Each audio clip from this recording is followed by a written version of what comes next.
You're listening to episode 5 of the Comic Bookster podcast, your source for all things comics, past, present, and future.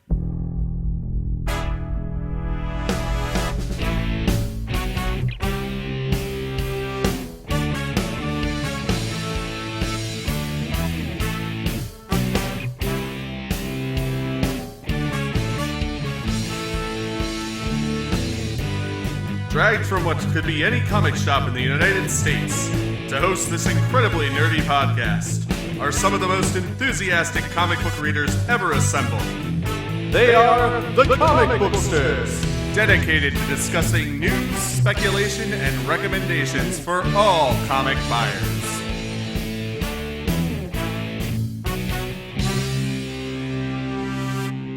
Hey everyone, and welcome back to Comic Booksters, your source for comics past, present, and future. Once again, I'm Nerdcore, and I am joined by my partner in crime, Obi. Welcome back to Comic Booksters. And once again, joining us this week, our good friend Ember. Hi there. So this week we're doing a little bit of something different. We wanted to start introducing a new segment called the Long Box Crypt eventually, where we would reflect over older comics. As most of you know, last weekend, comics lost a great creator when Darwyn Cooke passed away from cancer at the age of 53. I love Darwyn Cooke's work.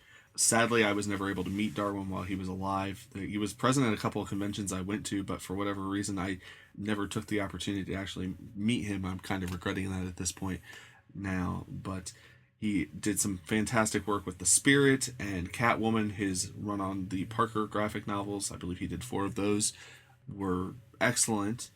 And one of the things that he definitely left his mark on comics with was DC's New Frontier series, which we're going to talk about today. Real quick, though, thoughts on Darwyn Cooke?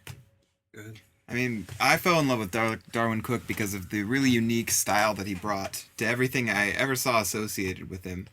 I enjoy artwork that defines itself and doesn't necessarily... Because, you get a lot of artwork that's really fantastic, but sometimes you can tell that artists are taking cues from one another in terms of their styles. I appreciated Cliff Chiang's work on New 52's Wonder Woman for the same reason I appreciate Darwyn Cooke's.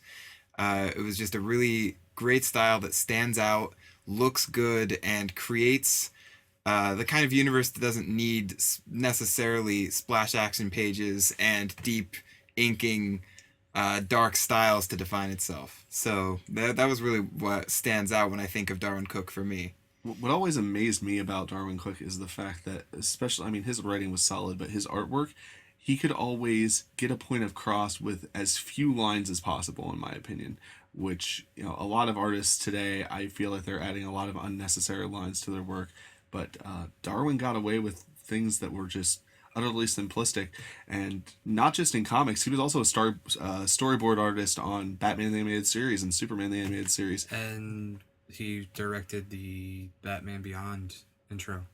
That's awesome. I did not know that. I only knew that because of last weekend. There was a bunch of people that had that posted. Yeah, that was his whole idea, that whole thing. That's awesome. That explains a lot, actually, in terms of some of the villain designs for that show. But I truly saddened by the loss of Darwyn Cooke. But today we will take our time to talk about The New Frontier, which Darwyn wrote as a love letter to the comics of his childhood. Thoughts on New Frontier? I'll start with you, Obi. It's good. I mean, I don't love it like you do, but this is a good book. I'm not saying that there's nothing wrong with it. It's just another retelling of the Justice League getting together. What about your thoughts on this, Ember? Well, I mean, obviously, or perhaps not obviously, but the fact that he weaves the story of the Justice League getting together with, it's the classic origin stories for the characters, but at the same time, he's taking that extra leap that's mentioned in the foreword of the trade of the first volume, where he has the advantage, or had the advantage, of being able to look back and interweave the history of the 50s and 60s into the storytelling of these characters.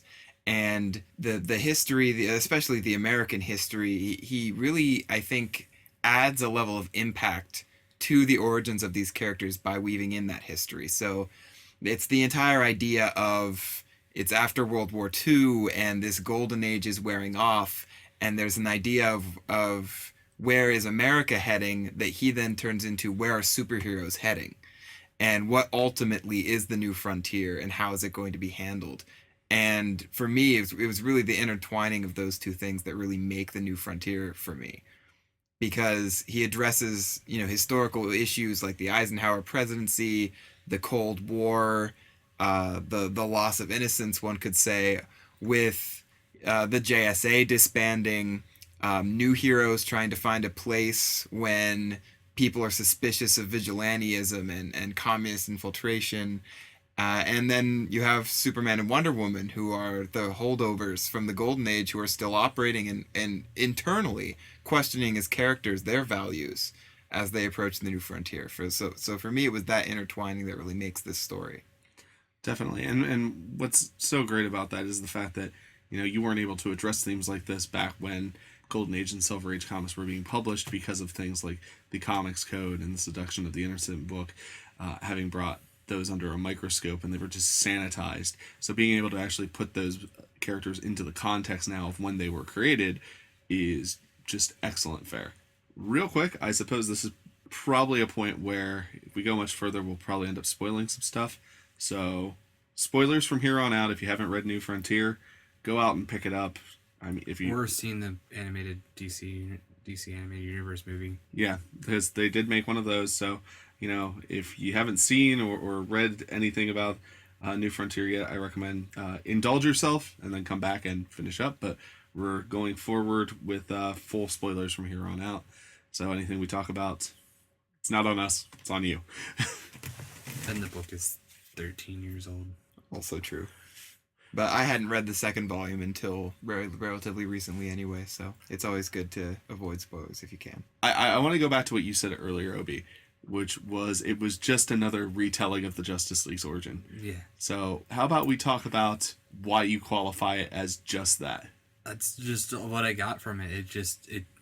It really, I had a hard time reading through, especially book 2 and 3, because I didn't read it through the volumes like you guys. I actually read it through comic books, and reading it through like 2 and 3, oh, it's rough. It gets better when when Green Lantern finally meets Abin Sur. It kind of hits a point where it turns really good, but like the middle ish, I don't know what you want to call that, just dull. Yeah, I disagree. Droll. I disagree a lot. I feel like the middle of that story is you're getting a lot of character work where it's kind of a turning point for an era where you're kind of having a generational transition between the attitudes of America, and you're losing that kind of World War II-esque train of thought with how you're supposed to be portraying your heroes, and you're bringing in, the new thinking that, it's great that the book's named New Frontier because it's all about, exploring what's new, and you're getting this new line of thinking where your heroes aren't these rock solid machismo types, but they have a little bit more of their heart on their sleeve. See, for me, maybe it's because I've read Watchmen before reading this story, which Watchmen came out years before it anyway. It felt very much like a Watchmen book for the first 3 books. There are comparisons to be made there. Another great thing that Darwyn Cooke did was he wrote the Silk Spectre before Watchmen series, and he wrote and drew the Minutemen series as well for before Watchmen. But here's another interesting fact about that. I don't think Alan Moore would disagree with you. This is a book that was right up Alan Moore's alley. Oh yeah, no. Yeah, because he when DC was sending comp copies of their books, from what I hear, Alan Moore just had too many of them, and he was like, stop sending me these, but keep sending me New Frontier. That's okay. Like, yeah. So, but okay, so I can definitely see the family resemblance. Like that's actually a really good analogy. It's a lot like Watchmen in the beginning. Yeah, which was like, because I love Watchmen. I can't even put it on a scale. So I'm like, okay, and then like, Green Lantern. Okay, we're good. I love the part in the beginning where he flash saves Iris. I love that, but then it gets so boring. The John's parts, the Martian Manhunter parts, whatever you want to call them, so boring. Oh, we're gonna have to agree to disagree on that, because I love the detective stuff myself. That's fine. That's what comics do. That's what they bring this. That's why we have this podcast, to have those discussions. Well, actually, I think that's a good point. I think it is worth mentioning that throughout the New Frontier, you pretty much get a little taste of everything in comics. Yeah. There's some war comics, there's some detective comics, there's some action comics. It really does supply a nice variation. I'm interested to hear the point and counterpoint between the two of you as far as John Jones and being bored with his story as opposed to being interested with it. Not bored at the end. Bored for him being a detective. I felt like he was like, it's too easy for him to be a detective. You understand what I'm saying? I mean, but that was the appeal of the Martian Manhunter comic in the first place. It's just no. Is that, you know, he's an alien hiding in plain sight. He has superpowers, but he can't let anyone know he has them. And he wants to do good, so he has to pretend to be a detective. Yeah. I mean, Net Martian Manhunter's never been one of my favorite characters because it just seems too easy. But which was weird because everything's too easy for him. But I love Superman. I don't know. I can sort of see where you're coming from, but I mean, they tied him in with Batman's story in another one of Obi's not so favorite characters. It's not that he's not one of my favorite characters. I like Batman. He's just Batman though. He's not on that pedestal that everyone else has him on for me. I mean, I can understand that, but I definitely know what you're saying, because the first few segments of the book are very strongly the Batman and Martian Manhunter and the detective stuff. Yeah. And almost to the exclusion with Flash's interlude. So if you're not really into that, I can definitely see how that part would drag. Oh yeah, try. Very But for me, I strongly enjoyed it because I enjoyed Batman and Martian Manhunter, and the scene with the cult eventually tying into the overarching story of the series. Yeah. I mean, it was just I strongly enjoyed it, and I mean, Martian Manhunter's origin is right out of his actual original origin. They all are. Yeah. So you know, you it's that combination of knowing that scenes are coming, and of course, I just like Martian Manhunter anyway. He really appealed to me in the Justice League animated series, which is really my first encounter with him. And then I grew to know like his original comics, and it was nice the way that Darwyn Cooke did him. I'm going to try to bring this back around to the positive. Mm-hmm. What did you enjoy? Give me some aspects you enjoyed, Obi, about New Frontier. What I enjoyed the book overall. I just there's parts that I don't like of it. You know, do you understand what I'm saying? Yeah. It's a good story. Like, I don't like the Martian Manhunter parts, but is it book 2 where you finally start to see, they call him John Henry, but basically Steel show up? Love that stuff. Loved it. Mm-hmm. I could have read a whole thing about him going around taking care of the Ku Klux Klan and been like all over that.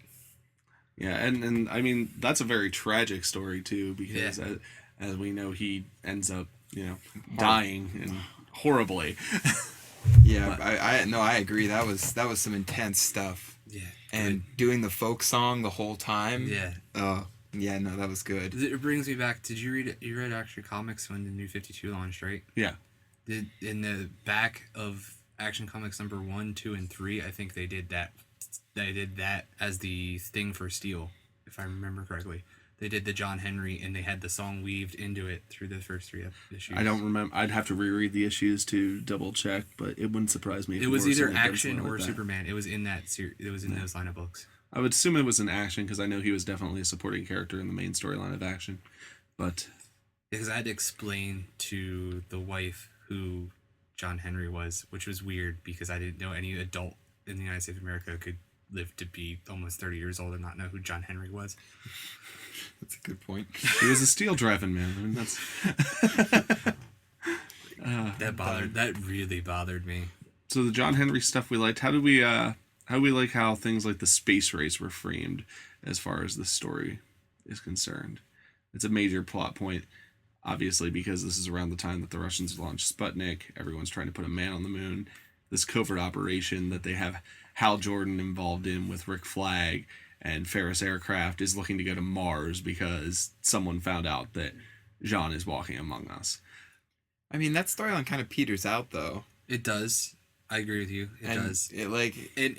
And like you said, going to moon. It would have been more driving, I think, of a story as if it was them trying to go to the moon instead of going to Mars, because our whole goal was to just be the first people to the moon. Which, if that was it, it would have definitely hit home more than Yeah. going to Mars. And I think relatability wise, that's what Hal Jordan wanted. I mean, yeah. it's not what he got. As a matter of fact, in the book, he doesn't get anything. In the movie, he's part of the actual flight, but in the book, he ends up having to sit out because of disobeying direct orders in the simulator. Right. So, well, it's not even that. You find out later on that it was him. He promised his dad that he would basically take care of him, and he wasn't allowed. He wasn't going to be allowed to go on that mission one way or the other. Yeah, I mean, the Mars mission was really important, like in terms of Hal Jordan's storyline. But I think the Mars mission itself, not actually that big a feature. It took up a lot, but not Yeah, I mean, it was necessary because I think part of my favorite part of the book was Hal Jordan's storyline, because in a way he represents like the heart of what was trying to be conveyed. right. And I thought when he finally meets Abin Sur, that's one of my favorite parts of the book by far. And the Mars storyline and his struggles with that, it serves to maneuver him into place. But as like a space, so far as the space race being an important part of the story, aside from setting you in time, I didn't think so much. Yeah. Fair enough. And the space race story, in all actuality, is there more or less to get all the players that you need in the same place at the same time. It unites Jean with King Faraday, ties them in tangentially with Hal and Ferris Aircraft. It serves as a nice kind of bookend to the plotline that launches the storyline with Dinosaur Island and the losers meeting Rick Flag, because if I remember correctly, they actually named the ship that they're taking to Mars Flying Cloud in honor of John Cloud. Yes. Because he and the losers sacrificed themselves on Dinosaur Island to save Flag. I just thought, if that story did anything, I thought that it more served to humanize aspects of the Suicide Squad than anything else. Yeah, I mean, it really was not the Suicide Squad that we've come to know. Like it was a very much different entity, and in a good way. I mean, actually, in Justice League Unlimited, that's the Suicide Squad that's in Justice League Unlimited, mostly. Yeah, I can see. Yeah. Task Force X. Yeah, Task Force X is what the Suicide Squad's been called for years, but this is definitely the Silver Age version of the Suicide Squad with Flag and Karen and. But if you watch that episode of Justice League Unlimited, some of them are in that actual thing. There's only, I think, one villain, like of a supervillain you'd actually think of as a supervillain, in that Task Force X. Yeah, that's true. I'll have to review the episode to check it out, because I never caught that they had cameos from the Silver Age. Yeah, they have two commanders in it. The only reason I know it is because I was actually watching all of the Tim picks that they put on those DVD releases. I was watching those, and that was one of them. So, as far as we'll start maneuvering this away from the historical elements, let's talk about characters we enjoy and how they play out in the story itself, because, this is basically Darwyn Cooke taking on the DC Universe's greatest hits when it comes down with it. We'll start with DC's premier hero. Well, some would argue that Batman's their flagship, but let's start with Superman. You're a big Superman fan, Obi. Let's hear what you think of their take on Superman. I like how they had a way to get him out of the fight at the end of the thing, so that he didn't just kind of overpower it, which is a big thing for when they always do a team book. They have to figure out, and they did a really cool way with it, like going into his brain. I thought that was cool. Mm-hmm. His fight with Wonder Woman, that was I can read that part 100 times because that's just an awesome thing. I think that actually might be the most iconic line in the book is, "There's the door, spaceman." Yeah, that's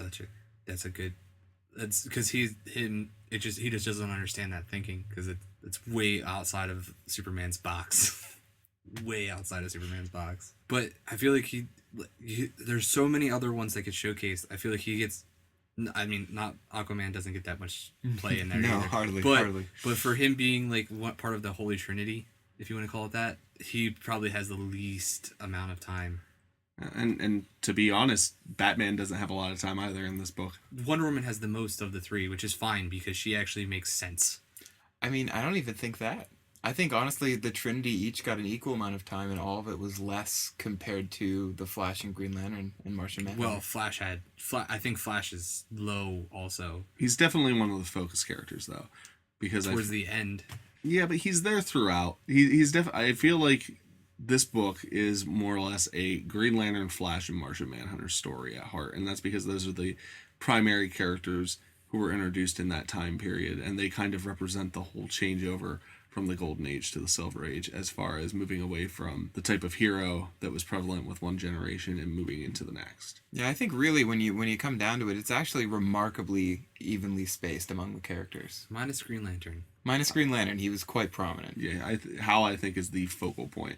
Not that that's an issue. I'm just No, it's very well done. What this book actually really upped my appreciation for were some more of the minor Silver Age characters from DC Comics, like Ace Morgan. I never knew I could care about Ace Morgan from the Challengers of the Unknown. Yeah. But this, and he is actually in there to more represent that old school hero that they're moving away from, even though he was introduced in that time period.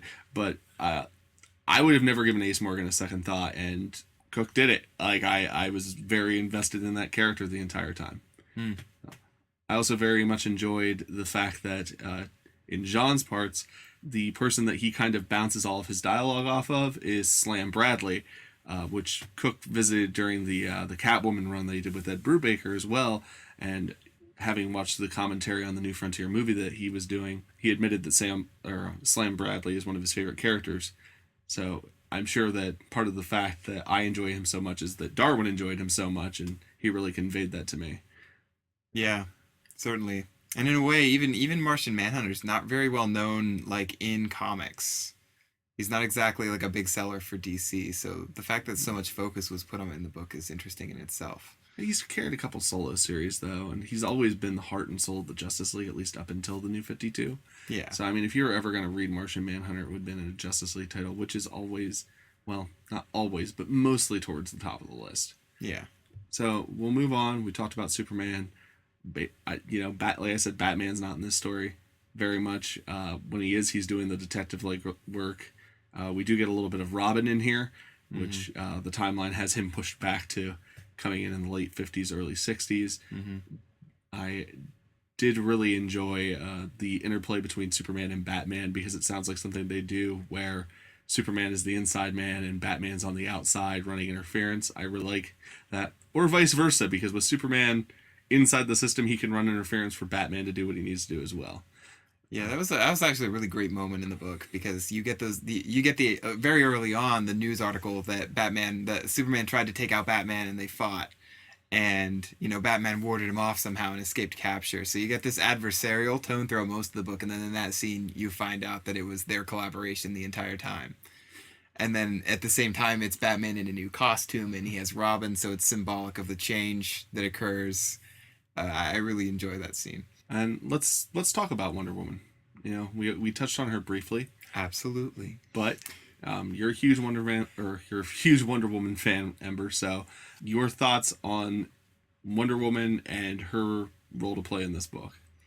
Wonder Woman in this book is a sort of half a classic take on the character and half a later take on the character. And I thought that the unity between those two aspects was very well done by Darwyn Cooke. So you have elements of the original take on the character, with Paradise Island being an actual paradise. Like the one time you see it, they're reading and, frolicking in nature and whatnot. And she has those elements that really define the character in the beginning, which was compassion and like strength without corruption. And at the same time, you have some of the more warrior-focused aspects that came out of the comic. So you have the scenes with her training with the Amazons. You have the scene where they're fighting Dinosaur Island. And then, of course, you have probably the most iconic point in the book at the very beginning that portrays that amalgamation perfectly, which is the scene in French Indochina, where she confronts Superman after having liberated those captured women in the village, and is celebrating with them. And there's not only a clash between her and Wonder Woman, between Wonder Woman and Superman in that moment, but there's also an internal struggle that only really gets revealed later on in the comic when she's making that speech and Richard Nixon interrupts her, where she too is sort of divided between, I think, the compassion and also the need to fight for what you believe in, and the requirement of violence to achieve that. And I thought that scene where, you know, the women take revenge on their captors and kill them all in cold blood, and she of course defends that, but later you find out that she's pushed out because she's trying to tell the American people that the violence that occurred in Vietnam wasn't the way forward. So those were the elements. That was that really that internal struggle, which, and then at the end of the book when she arrives, you know, to warn them at the very end, and she's, you know, broken, and she sort of gives Superman the realization that they need a new way forward. It all sort of culminated for her character for me. The big thing for Wonder Woman for me was that whole, when Jimmy, if you remember, because I actually just read book 6 this morning before, because I wanted to have that fresh in my head. Jimmy, you have a Jimmy Olsen perspective about him thinking he's going to die and trying to change the film in his camera, just being like, I'm just going to get a picture before I die. And then when he finally gets it up and snaps, it's Wonder Woman beating up that monster. I'm like, that's Wonder Woman. Yeah. And this is her for like fresh out of a hospital bed. Yeah. And I just love, like, and if you're listening to like his thoughts, we're reading his thoughts, like how he talks about, he learned a lot about Lois Lane, how she loved Superman. And then he like literally uses the word, I love her, after she defends him. I'm like, that brings a whole nother thing to Jimmy Olsen. And I really like, even though they also play very small roles in the book, I think he's spot on with both Lois and Jimmy. Throughout that entire thing, they kind of serve as point of view characters to the reader. You talked about Wonder Woman's struggle a little bit. I think we should touch on Hal Jordan's struggle a little bit, you know, as he is pretty much the through line through this book. How messed up of his character is he with being a pacifist and still flying in wars and eventually having to take a human life? Let's talk about that. How did you feel about that being kind of the through line for that character? I don't think I realized until you pointed out right now that Wonder Woman and Hal are actually pretty similar in that regard, because it's her experience in Vietnam that causes her to change how she views the world, and it was his experience in Korea that changed him. So I actually hadn't realized that before. That's an interesting parallel. But he's still a pacifist at heart. He only would kill for survival. So like, he only learned that he knows how to make sure he can survive. That was his big thing he learned. Yeah. But to say he didn't kill is not true, because he did. He led people to their deaths constantly. He was like, come chase me, and He was the bait. Yeah. So like, he killed just as many people. There was a lot of blood on his hands too. Also a good point. He was just afraid to pull the trigger. Fair enough. Do you think that I mean, Darwyn Cooke doesn't actually, that's a good point, and Darwyn Cooke doesn't come out and address that fact either. But do you think that the same change that occurred after the war with the obvious moment of killing someone applies to that as well? Because he also, I mean, he certainly doesn't do that again either. Doesn't kill someone? Doesn't even lead people to their deaths. No, you know what I mean? yeah, no. Like he says, he addresses it in the book himself. How he says he learned a lot about himself in the VA hospital, and just that he knows now that he will kill to survive, but he will do anything possible to figure out how to not have to kill to survive. Right. And of course that comes in because that's part of the conviction that earns him the green ring. All right. Well, as far as other Justice Leaguers go, we've covered Jean quite a bit already. Aquaman's part is small in this. Very small. Very. Not as small as the Atoms, but still quite small. Who doesn't even technically exist until the very last pages of the book. Or Dr. Fate, or Billy Baston, or Zatanna. Who are all hanging out on the moon. Yeah. Trying to decide if this is their fight or not. Which they, of course, decide it's not. Yeah. Because those darn magicians, they just never make anything easy. No. How do we feel about the, pardon the wording here, the central villain of this piece, as in the center, who is a giant floating dinosaur island? Unexpected for me, at least the first time reading through.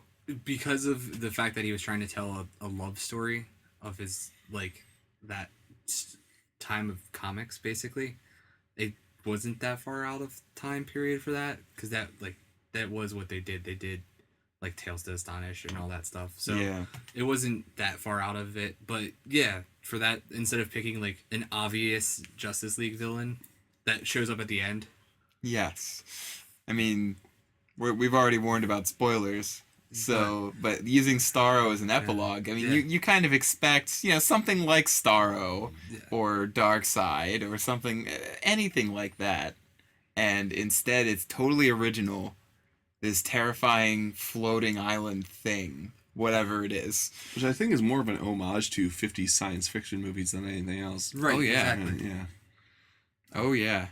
But I will say that that scene where Hal and Ace and Captain Atom fly into the island, and just the visuals of the hallucination, probably my favorite scene artwork wise in that entire book.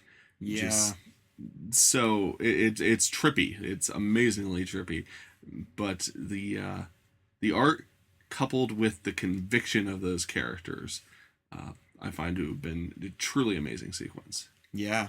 It was definitely a sharp contrast, because the art is almost, I mean, it gets difficult to follow. It's so abstract, but at the same time the dialogue is so on point. Like, there's still, you get a sense of the terror that they're feeling because of the clash. One other thing I would like to cover is the interesting character arc that I thought King Faraday went through, from being this government man who literally says to the Flash as he traps him that he has a cell for him next to Rex Tyler, who's dead. So he goes literally from this to playing chess with the Martian Manhunter to helping to spearhead the attack on the center. Our thoughts on King Faraday? King Faraday's a great character. Because of that exact thing. When he comes in, he is the quintessential G-Man. With the shades and the suit, and trying to murder the Flash in broad daylight. And all it really takes is, maybe a minute alone with the Martian Manhunter. And, John just has that ability to see into your soul, and then also to articulate it in such a way that, I mean, you could see it in his face after that conversation that he's totally a changed man.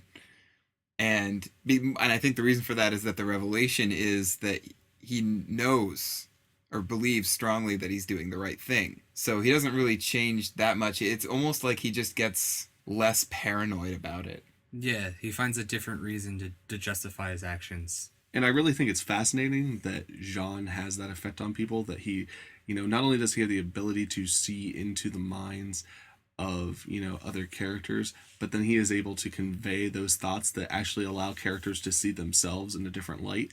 So it's truly, the relationship between King Faraday and Jean Jones is truly a credit to both characters in the story, and just the characters in general. He really distills down to the essence of this character. So let's talk a bit about our favorite scenes in these books. I already covered mine with the flight into the center, but let's start with you, Obi. What do you got? Oh, mine is the scene where the bombs blow up over Las Vegas, and The cold bombs? yeah, the cold bombs, and Captain Cold's in that ice thing, and it just is snowing on top of Las Vegas. That's just a really cool scene. It comes across 3 panels. It could have been a full splash page, but the way that he just had it go across the 3 panels is so nice. Yeah, that's a good scene.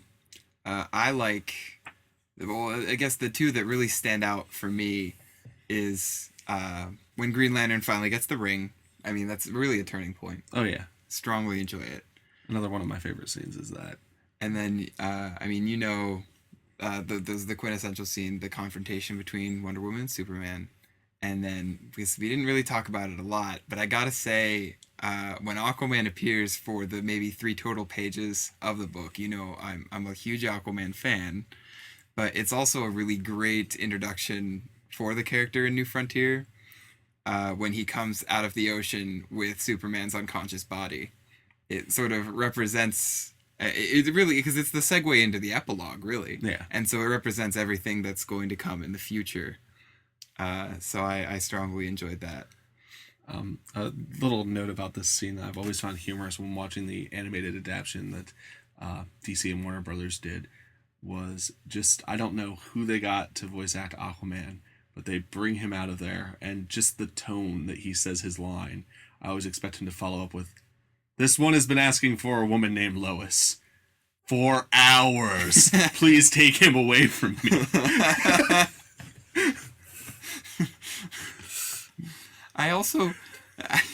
I don't know. I expected him to be in it a little more because when he first appears, he's tracking Dinosaur Island, Right.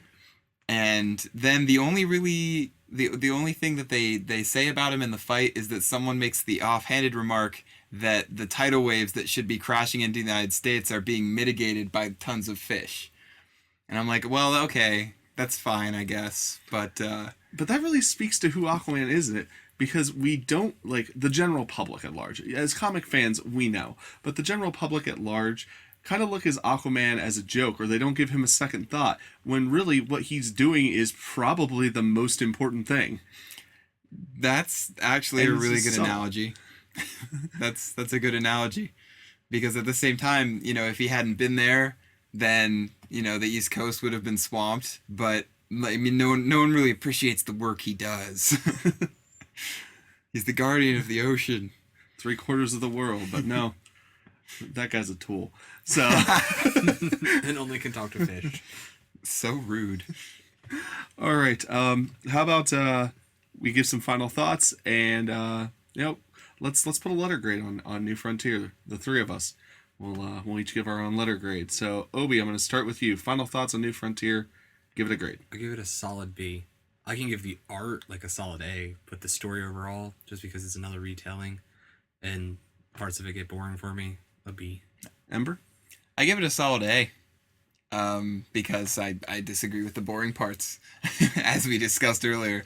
So, I mean, for me, those really stood out. So, yeah, I give it a really solid A. Okay, and I'm actually in your camp. I'm going to give it a solid A as well. I think it's an extremely well-written tale. The fact that it frames historical events, it frames the story around those, gives more context to the characters, and the parts that you say are boring, Obi, I think are just great character work that allows us to get to know those characters a bit more in this version of the universe, and it looks gorgeous. So I'm giving it a solid A.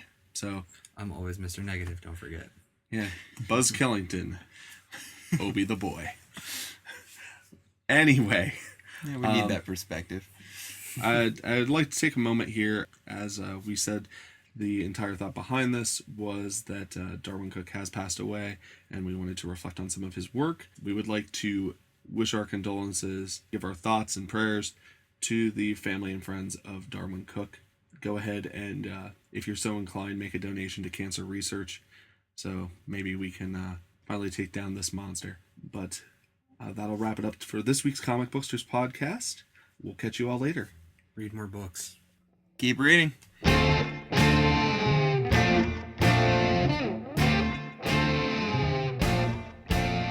Thanks again for tuning into the Comic Bookster podcast. We would love to hear from you with feedback and suggestions. You can send those to us by email at thecomicbooksters@gmail.com or on Twitter @comicbooksters. And be sure to follow us on Facebook. So long, everybody.